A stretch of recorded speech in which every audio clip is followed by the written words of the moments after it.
All right, welcome. So picture this. Your company shells out some serious cash for a big security test. And the results? Well, they're in. And they are not good.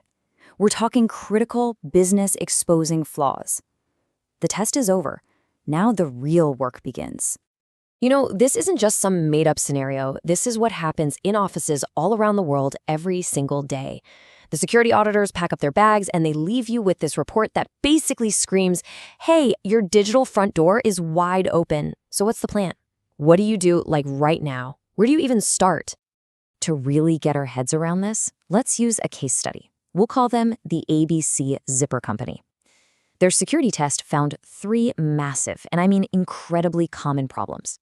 First, you've got a technical issue. They just weren't updating their software at all. Second, a people problem.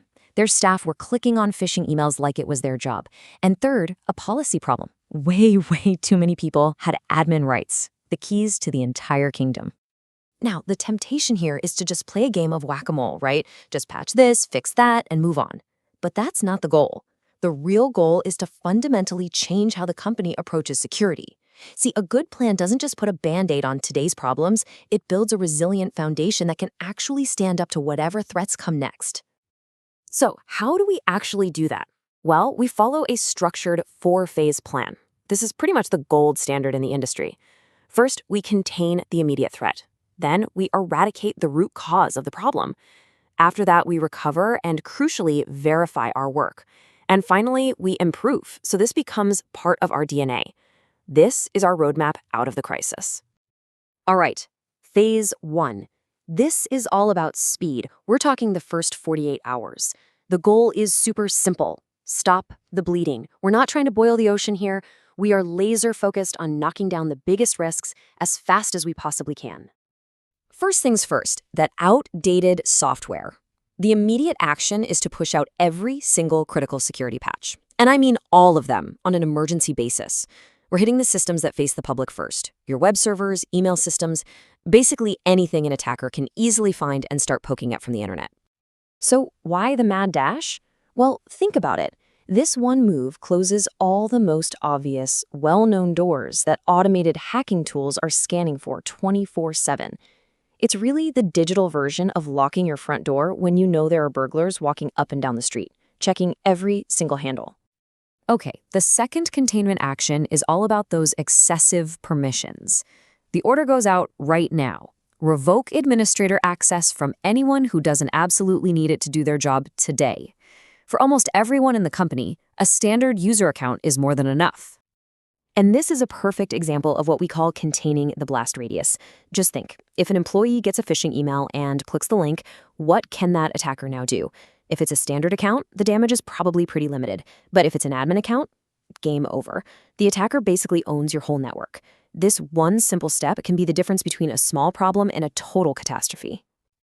Okay, deep breath. We've stopped the immediate bleeding. Now in phase 2, we get to shift from frantic reaction to proactive action. Over the next month or 2, we're going to dig deep and get rid of the root causes of these problems, so hopefully they never happen again.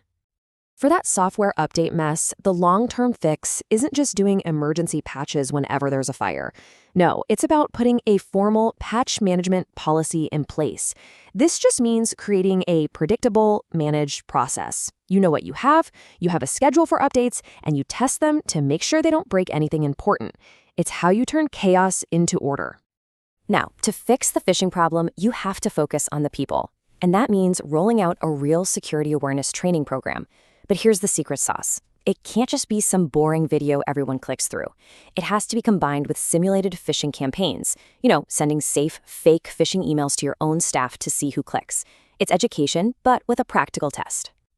And this gets to a really important culture shift. The goal here isn't to shame people for clicking a link. It's about empowering them.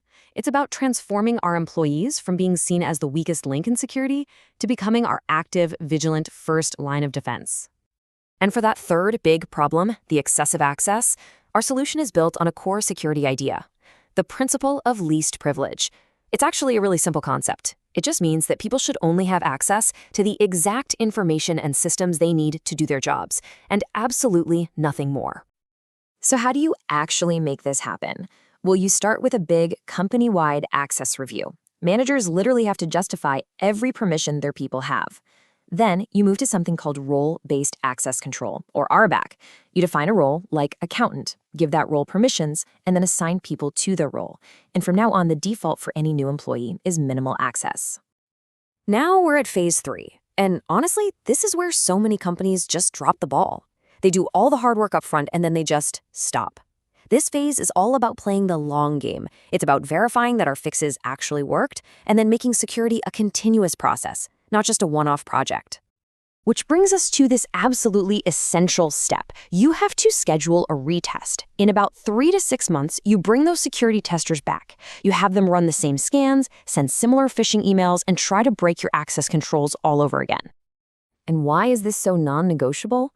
Because verification is the only way you can know for sure if your plan actually worked. It's what we call closing the loop on the security lifecycle. You find a vulnerability, you implement a fix, and then you prove the fix was successful. Without that last step, everything you've done is just based on a hopeful assumption. And that leads me to maybe the single most important point of this whole explainer. You have to avoid the fix and forget trap. This is one of the most dangerous habits in cybersecurity, and it usually happens because people are short on time or just ready to move on to the next emergency.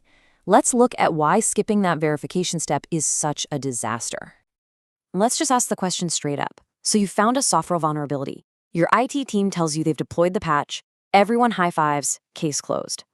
But what actually happens if that patch, that thing you're counting on, fails verification? Well, here's the grim reality. Maybe the patch installation got corrupted. Or even worse, maybe the patch wasn't compatible with one of your critical business apps, and it crashed the whole system. The bottom line here is just brutal. You've got downtime, you're losing money, and that original security hole you thought you closed? Yeah, it's still wide open. And this exact same fallacy applies to the people side of things. HR holds a training session. Everyone checks the box saying they did it. Great. But what really happens? The training was dull, nobody paid attention, and no one's behavior actually changed. So the bottom line? The very next real phishing attack that hits an inbox is just as likely to work, and suddenly you're dealing with ransomware or a massive wire fraud. This really gets to the heart of it. When you skip that verification step, you aren't actually managing risk. You're not. You're just closing your eyes, crossing your fingers, and hoping it all just goes away. And let me be clear, hope is not a security strategy. And so that really leaves us with one last question to think about. I want you to consider your own organization's approach to security. When you find a problem and you put a fix in place, is that the end of the story? Is your company's safety based on concrete, verified proof? Or is it based on something much, much more dangerous? Just hope.